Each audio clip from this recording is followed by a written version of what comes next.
2020년도 통계에 의하면 한국은 경제개발협력기구, 흔히들 OECD라고 말합니다. 거기서 자살률이 1등입니다. 요즘은 그 자살률을 갖다가 10만 명당 몇 사람이 죽는가라고 얘기합니다. 2020년 통계입니다. 10만 명당 한국에 무려 36명이 자살합니다. 그걸 하루로 환산하면 하루에 36명이 죽습니다. 우리가 살고 미국은 어떤가? 미국은 10만 명당 14명입니다. 한국은 거의 3배 가깝습니다. 안타까운 일이죠. 한때 일본에서도 젊은이들이 마치 열병처럼 자살하는 이가 있었습니다. 근데 그들이 무슨 마음인지 모르지만 죽는 장소로 택한 곳이 어디인가? 후지산이었습니다. 후지산에 와서 분학으로 뛰어들었다는 겁니다. 그래서 정부가 골치가 아팠어요. 어떻게 사람들 자살 좀 막을 수 있을까? 사람들을 풀어서 해보기도 했지만 관광객으로 와서 뛰어들었다가 갑자기 뛰어들었는데 막을 수가 없다는 거죠. 그래서 국료지책으로 한 것이 뭔가? 그 앞에다가 표말을 세워놨다는 겁니다. 뭐라고 써있는가?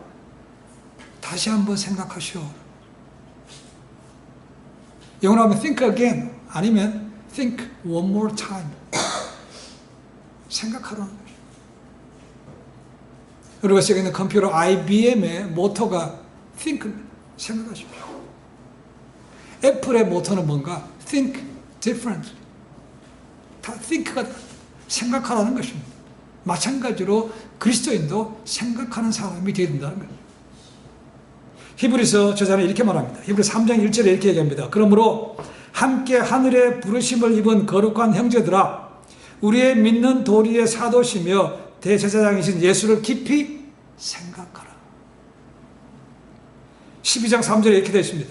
너희가 피곤하여 낙심치 않기 위하여 죄인들의 이같이 자기에게 거역한 일을 참으신 자를 생각하라. think. 그러면서 결론을 이렇게 얘기합니다. 13장 12절 13절에 이렇게 되어 있습니다. 그러므로 예수도 자기 피로써 백성을 거룩히 하려고 성문 밖에서 고난을 받으셨느니라. 그런즉 우리는 그 능력을 지고 영문 밖으로 그에게 나아가자라고 되어 있습니다. 뭘 기억하라는 겁니까? 예수님의 고난과 십자가의 죽으심과 부활을 기억하라는 것이죠. 이것을 늘 기억해야만 된다는 겁니다.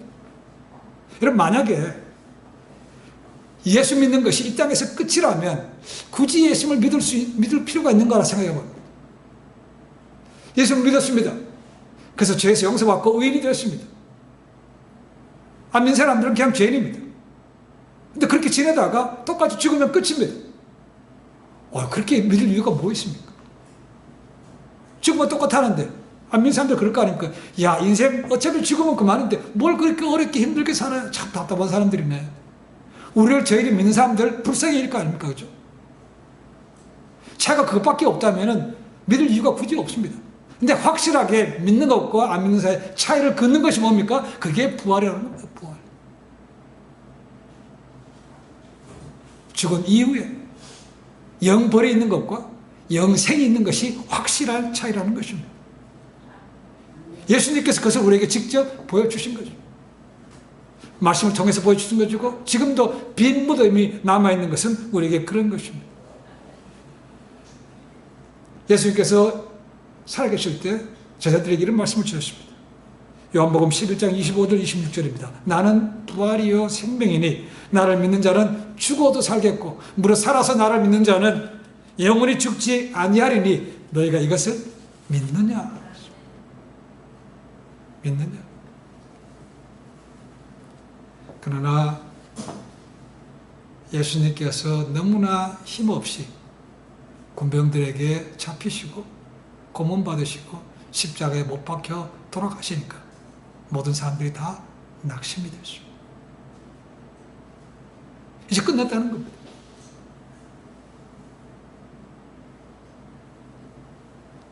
그 제자들은 뭐 했습니까? 막달라 마리아 말을 듣고 무덤에 가서 그냥 확인만 하고는 그 이상하네. 그리고는 다 뭐 했습니까? 집으로 갔다는 거예요. 저는 이 말씀 속에서 그들이 정말로 요즘 얘기하면 멘붕이다라는 거죠. 멘붕. 멘탈이 나갔습니다. 생각해 볼 여유가 없다는 거죠. 그냥 죽었네? 시체가 없어졌네? 그러고는 생각하지 않고 그냥 집으로 갔다는 겁니다. 이것이 그들의 마음 상태입니다. 그렇죠? 뻥 뚫렸어. 끝났다는 겁니다. 그런데 오늘 말씀 보시면 제자들은 자기 집으로 돌아간 반면에 막달라 마리아는 어디로 갔습니까? 반대로 갔습니다. 다시 무덤으로 갔다는 겁니다. 이 무덤으로 갔기 때문에 막달라 마리아는 부활의 첫 목격자가 됐고 부활의 첫 증인이 됐습니다. 여인입니다. 그 당시 사회라고 하면 여인은 증인으로 삼아주지도 않습니다. 법정의 증인으로 세워주지 않아요. 그런데 성경 4대 복음서 모두가 다 막달라 마리아가 첫 번째 부활의 증인이라고 목격자라고 기록하고 있다는 겁니다. 집으로 가지 않고 무덤으로 갔기 때문에 그렇습니다. 막달라 마리아가 이 세상에서 예수님은 어떤 분입니까? 그의 인생을 완전히 180도로 바꿔주시던 그런 분입니다. 그렇죠? 자유롭게 했던 분입니다. 그분에 떠나서 내가 아무것도 할 수 없다는 것입니다. 그러니까 집으로 가봐야 뭐 하겠습니까? 그렇죠? 다시 무덤으로 간 것이죠. 근데 거기서 부활하신 예수님을 만나게 됩니다. 그러나 그것도 쉽지는 않았습니다. 오늘 말씀 보니까 마리아가 가서 뭐 했습니까? 그냥 무덤 밖에 서서 그냥 울고 있었다고 됐습니다. 여기서 운다는 표현은요, 그냥 소리 없이 그냥 훌쩍훌쩍 하는 게 아닙니다.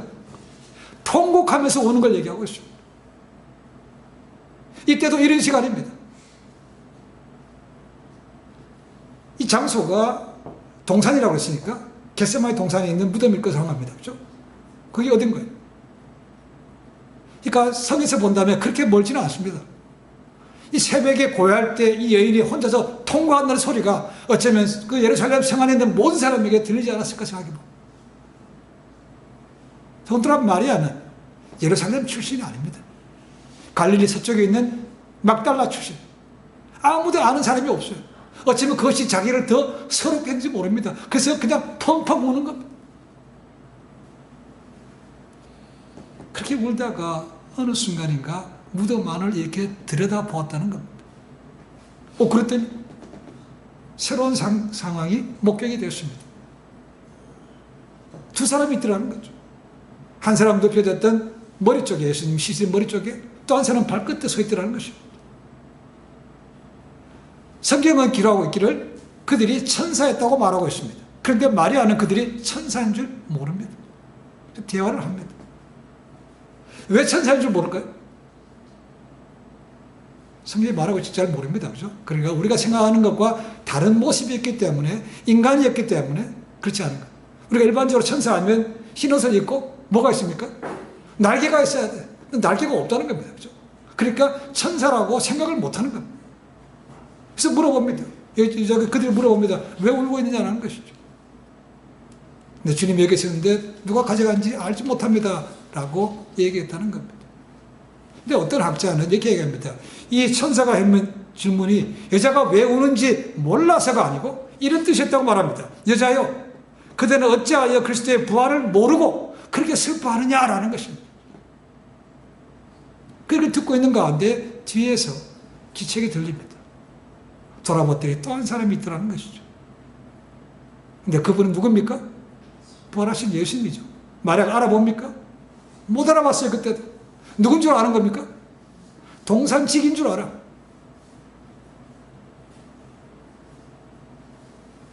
그때 대화를 나눕니다. 그래서 이렇게 얘기합니다. 주여, 당신이 옮겨갔거든 어디든지 내게 이르소서. 그러면 내가 가져가리이다.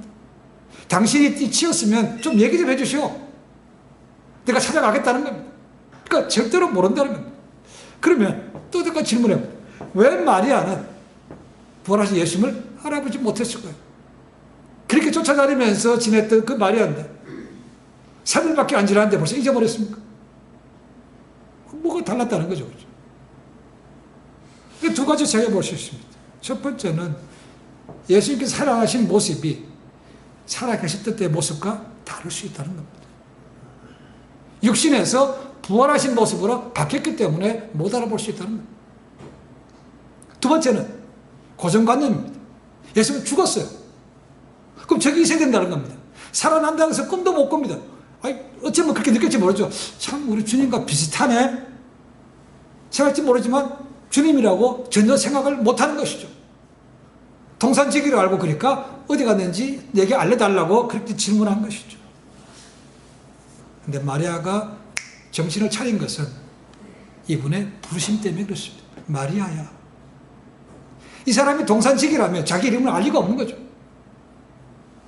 그래서 자기 이름을 부르는 겁니다. 그리고 그 불렀던 그 음성은 자기가 평소에 많이 들었던 아주 익숙한 바로 그 음성이라는 것입니다. 그래서 바로 알고 뭐라고 합니까? 라보니여라고 얘기합니다. 라보니여. 이건 아람 말입니다.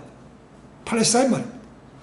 히브리 말로 랍비하고 거의 똑같은 말입니다. 어떤 분들은 차이가 있다고 말하고 그렇지만 거의 구별하기가 어렵습니다. 선생님인가? 랍비요. 분명한 것은 마리아가 주님의 그 음성을 듣고 주님이라는 것을 그냥 깨달았다는 겁니다. 이 마리아가 얼만큼 그러니까 평상시에 예수님과 아주 가까운 관계에 있는 것을 생각해 볼 수 있습니다. 여러분 우리 부모님들 아시죠? 자식들 애들 놀이터가 놀게 합니다. 그죠? 자기가 멀리 와 있어요. 그러니까 누가 옵니다. 자기 애는요 기가 막히게 압니다. 떨어져 있어서 저거 내 애다 아니다는 확실하게 압니다. 그만큼 관계가 있기 때문에 그렇습니다. 마리아가 그렇다는 거죠. 그냥 그 음성에 그냥 목소리만 들어도 주님이래 금방 안다는 겁니다. 이것이 그만큼 가깝다는 거죠. 우리가 전화 통화도 마찬가지입니다. 늘 기억하는 사람들은요 전화해도 금방 압니다. 내야 알아. 근데 가깝지만요 왕래가 없는 사람들은 전화 음성 다 들어도 누군지 모릅니다. 마리아는 그만큼 주님을 따라다니면서 주님과 아주 가까운 관계에 있다는 겁니다. 그러니까 그 말씀을 듣고 바로 압니다. 그리고 예수님 발 앞에 엎드렸습니다. 자, 다른 복음서에는 특히 마태복음을 보시면 마리아와 함께 있던 여인들이 예수님의 발을 붙들고 그 앞에서 경배했다고 기록하고 있습니다. 근데 요한은 그 말을 하고 있지 않습니다. 그러면서 오히려 17절 말씀 보면 잘 이해가 안 되는 말을 하고 있어요. 그죠? 나를 붙들지 말라. 내가 아직 아버지께로 못 갔다는 게 아니 여자들이 얼마나 세게 붙들었으면 예수님께서 승천을 못합니까? 그 말은 아니겠죠. 그죠? 세게 붙들었기 때문에 못 간다. 그 말은 분명히 아닐 거라고 얘기했습니다. 예수님께서 승천하지 않는 이유는 아직까지 때가 안 됐기 때문에 못 올라가신 것이지 여인이 세게 붙들고 있어서 못 간 것은 분명히 아닙니다. 그러면 여기서 말하고 있는 나를 붙들지 말라라는 뜻이 뭔 뜻인가? 공동번역에는 나를 만지지 말라고 되어 있습니다. 그런데 원문으로 가면 나를 그렇게 홀드하고 있지 마라. 그러니까 붙들고만 있지 말라는 것입니다. 왜 그랬을까요? 두 가지 생각해 볼 수 있습니다. 그게 뭐냐면 첫 번째로는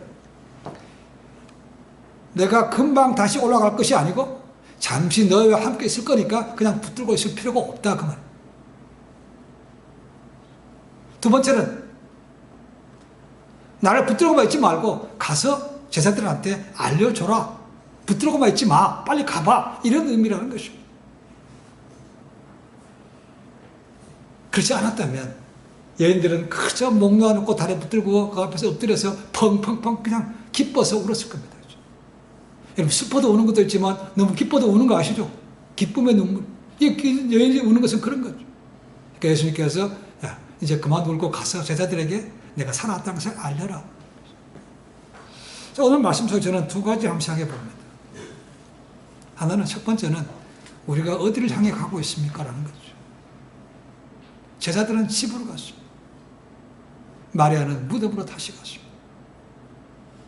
세상에 사는 동안 우리가 가야 되는 곳이 어디입니까? 세상으로 가고 있습니까? 아니면 주님 품으로 가고 있습니까? 아니면 천성을 향해서 가고 있습니까? 라는 것.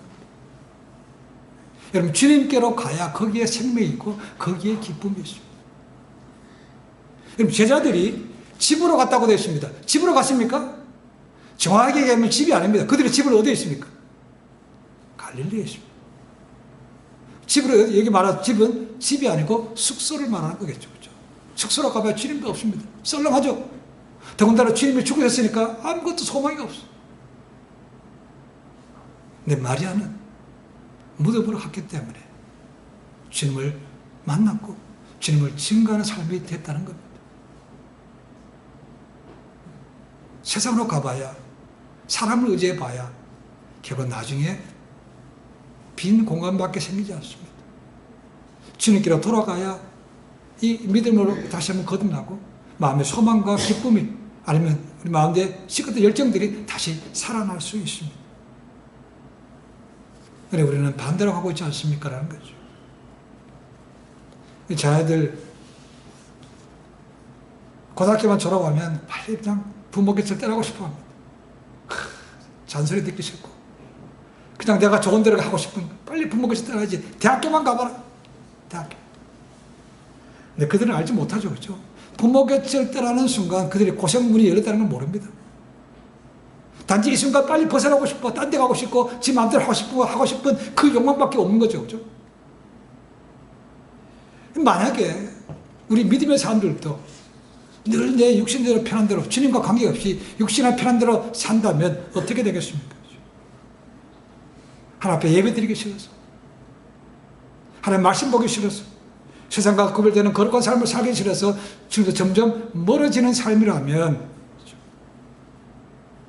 우리 삶의 희망과 생명력이 넘쳐나겠습니까? 아닐 겁니다. 힘들수록 아버지 품으로 가야 됩니다. 옛날에 조영계 목사님 그런 설교를 하시더라고요. 어릴 때 그분이 장남이었는데 형제들이 많았죠. 뭐 잘못하면 엄마가 그 부엌에 군불을 떼다가 그 부시개기 있지 않습니까? 그걸로 때렸답니다. 자꾸 맞다가 보니까 이제 여력이 생겼대요. 도망가다가 끝에 맞으니까 무지 아프더래요. 근데 안으로 들어가잖아요. 그러면 끝이 아니고 손목 쪽에 맞으니까 하나도 안 아프더래요. 그래서 맞을 때가 되면 무조건 엄마 품으로 들어갔다는 거예요. 마찬가지로 우리 신앙생활에서 힘들고 올 때마다 떠나면 더 아픈 겁니다. 더 가까이 나아가야 된다는 것입니다. 지극히 평범하지만 쉽게 되지는 않습니다. 가까이 가야 된다는 거죠. 자, 우리가 어디로 가고 있는지 생각해 봅니다. 두 번째는 우상 숭배입니다. 다르게 표현하면 고정관념을 생각해 봐야 됩니다. 고정관념. 19년 가운데 두 번째가 내 형상대로 어떤 형상인지 우상을 만들지도 말고 경배하지도 말라고 되십니다. 그리고 주님께서 출애굽기 20장 23절을 보시면 그 우상이라는 게 너희 자신을 위해서 만들었다고 얘기합니다. 안 보이니까 불안하죠. 그죠? 그래서 보이는 대로 만들어놨다는 겁니다. 뭐 금시작을 만들었지, 뭐 여러 가지 생산물을 자기가 원하는 대로 만들었지만 그것이 결국은 그들과 그 우상 때문에 하나님께로 멀어지게 만드는 것이죠. 자기를 위해서 만들었지만 자기에게 더욱더 나쁜 것이 되기 때문에 하나님께서 야 그건 만들지도 말고 경배하지도 마라고 하셨다는 것. 우상이 무슨 힘이 있습니까? 우상이 듣고 응답합니까? 그렇지 않다는 겁니다. 그래서 우상을 만들지 말라고 그랬는데 우리 인간들이 점점 이 땅에서 우상을 만들어 갑니다. 많은 것을 보고 나서도 쉽게 눈에 보이는 것을 따라간다는 것입니다. 뭐 없으면 뭐라도 만들어 놔야 돼. 세상에서 섬기는 것들이 많기 때문에 그래서 우리 주님은 시체도 없는 거죠. 어쨌든 무덤도 잘 모릅니다. 없어도 지금 뭐 우상을 만들어가지고 가서 순례하는 사람들이 얼마나 많은지 모릅니다. 마치 거기 있는 것처럼. 모든 것이 우상이 된다는 것입니다. 그럼 우상이라는 것은 꼭 눈에 보이는 대로 만들어 놓은 것만 아니고 하나님보다 사랑하는 그 모든 것은 다 우상인 것이죠. 그리고 어디를 보시면 잘못된 생각도 고정관념도 우상입니다. 그래서 우리는 다른 말로 내적 우상이라고 말합니다. 외적으로 보이는 것이 있고 내적 우상들이 있다는 겁니다. 대표적으로 사울을 들어주십시오. 사울이 바울로 되기 전에 사울은 어떤 사람이었습니까? 바리새인 중에 바리새인이었습니다. 그리고 공의원들이 가르친 대로 예수 그리스도가 절대로 메시아가 될 수가 없다고 확신했던 사람이었습니다. 이단이라고 하겠습니다. 그러니까 외국까지 가서 명자들을 잡아 가두고 주의까지 앞장섰던 사람이 사울이었습니다. 그랬더니 그가 언제 그것이 잘못인 것을 깨달았습니까? 다메섹 도상으로 가다가 부활하신 예수님을 만난 이후에, 그리고 그 눈에서 비늘이 떨어진 이후에야 내가 잘못 살았네라고 깨달았다는 거예요. 부활하신 예수를 만나야 그 우상이 깨질 수 있다는 겁니다. 고정관념도 버릴 수 있습니다. 그렇죠? 근데 만나지 못하고 그냥 예배, 성전, 마당만 밟고 가니까 아무런 의미, 자기의 모습 그대로 가지고 있고 상품에도 변화되는 것이 없는 것이죠.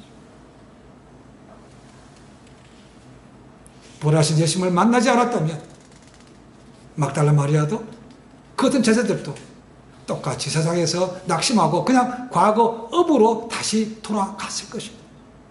이제 요한복음 끝에 봅니다. 근데 부활하신 예수님 만났습니다. 예수님께서 다시 말씀하시죠. 갈릴리로 갈 테니까 거기서 보자 그러고 갔습니다. 근데 갔는데 예수님께서 안 계시네요. 제자들이 뭐 했습니까? 고기 잡았어요. 그새를 못 찾고 고기 잡아요. 하여튼 안 보이면 고기 잡아요. 이것이 세상으로 돌아가기 쉬운 겁니다. 그죠? 여러분, 출애굽했다는 것이 그겁니다. 홍해를 건넜다는 것은 다시는 못 돌아간다는 겁니다. 근데 우리가 아직 돌아갈 수 있다고 생각합니다. 왔다 갔다 이리저리 왔다 갔다. 허송세월 많이 합니다. 이스라엘 백성은 40년 동안 그랬습니다. 그죠? 어쩌면 우리도 이 땅에 사는 동안 생각은 가지고 있으면서도 여전히 마음은 그 세상에서 왔다 갔다 하는 것은 아니죠. 부활하신 예수님을 만나야 됩니다. 늘 삶 속에서 만나야 됩니다. 한 번이 끝나는 것이 아니고 매일매일 삶 속에서 그분이 내 안에 계신 것을 느낄 수 있어야 달라지는 겁니다. 그래서 하나님과 동행 가는 것이 필요한 것이죠. 예수님께서 막달라 마리아를 향해서 나를 만지지 말라, 나를 붙들지 말라라는 것을 다르게 한 설교관은 이렇게 표현했습니다. 마리아야, 주님의 우상을 만들지 마라. 그렇게 표현했습니다. 부활하신 예수님을 만났던 그 순간은 마리아의 인생에서 가장 기뻤던 날. 물론 그가 귀신에서 벗어나서 해방됐을 때도 기쁜 날이었지만 죽었다가 살아나신 예수님을 만났으니까 그 얼마나 기쁜 것입니까? 삶에 다시 힘이 생긴 거죠. 그렇죠? 가장 기쁜 날이었다는 것입니다. 그리고 그날은 마리아가 가지고 있던 고정관념도 깨진 날이었습니다. 아, 사람이 죽어도 다시 살아나네. 그전까지는 누구도 사람이 죽으면 끝이었다고 생각했습니다. 그렇죠? 썩어서 간다고 생각했습니다. 그런데 살아나는 것을 처음으로 확실하게 느낀 거죠. 아는 겁니다. 그래서 기쁘게 가서 주님께서 살아나셨다라고 전한 것입니다. 우리는 고정관념 깨뜨릴 게 많습니다. 좋은 말인지 모릅니다. 요즘은 진영의 논리에 빠져서 다 편견 가지고 있고 지역적인 것도 있고 하여간 고정관념이 너무 많아요. 확인된 것도 아닙니다. 이런 것에서 벗어날 수 있어야 주님을 온전한 마음으로 더 가까이 은혜를 만끽하는 삶을 살 수 있습니다. 우리가 그렇지 못하다면 예수님을 공간과 시간 속에 아직도 붙들어 놓고 있는 거죠. 하나님을 자기 경험의 프레임 안에 딱 가둬놓고 있는 겁니다. 하나님은 이런 분이야. 내가 경험한 만큼만, 내가 알고 있는 지식만큼만 할 수 있는 그만. 그러면 하나님이 될 수 있습니까? 우리가 똑같이 생각하고 우리가 하는 것밖에 못한다면 그님이 하나님이 될 수 있습니까? 우리가 깨뜨리는 만큼 크고 넓고 위대하신 하나님을 만날 수 있습니다. 언제가 말씀드렸습니다. 캐나다에서 낚시하는 분 있죠? 예, 많은 분이 낚시하는 사람을 보다가 몇 마리 잡는가 시간이 남으니까 이렇게 봤다고 그랬습니다. 근데 가만히 보니까 이렇게 보더니 잡은 다음에 큰 거는 놔주고 꼭 조그마한 것만 잡더라는 거죠. 신기할 거 아닙니까? 그죠? 우리는 큰 거면 월척이라고 더 좋아할 텐데 그거는 버리고 요만한 것만 가져갑니까? 신기하니까 관광객이 낚시하는 사람이 가서 물었습니다. 아니 왜 당신은 큰 거는 놔주고 요만한 것만 가져갑니까? 그랬더니 그 사람은 그러더라는 겁니다. 우리 집에 프라이팬 사이즈가 요만한 거라서 큰 거는 안 가져간다. 자, 이렇게 답답한 사람이 있습니다. 우리 고정관념은 그렇습니다. 어떤 박스, 내 인생의 프레임이 꽉 있으면요, 하나님을 넣어주지 못해요. 하나님은 하나님에게 모시지 못한다는 거예요. 맨날 자기가 알 수 있는 그 나라밖에 안 돼요. 어떻게 전할 수 있겠습니까? 하나님은 시간과 공간을 초월하신 분이고 과거에도 계셨고 지금도 계시고 앞으로도 영원히 계신 위대하신 분이라는 겁니다. 사마의 권세를 깨뜨리시고 믿음의 사람들에게 부활을 주실 분이라는 거죠. 그 하나님을 만나야 내 인생이 바뀌고 내 삶이 바뀌고 소망이 생깁니다.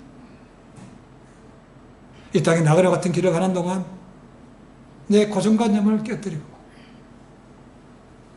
보내주님과 날마다 동행하는 가운데 더욱더 소망이 확실해지며 어디 가든지 부활의 주님을 전하는 그런 복된 삶이 되시기를 주님의 간절히 축원해 드립니다.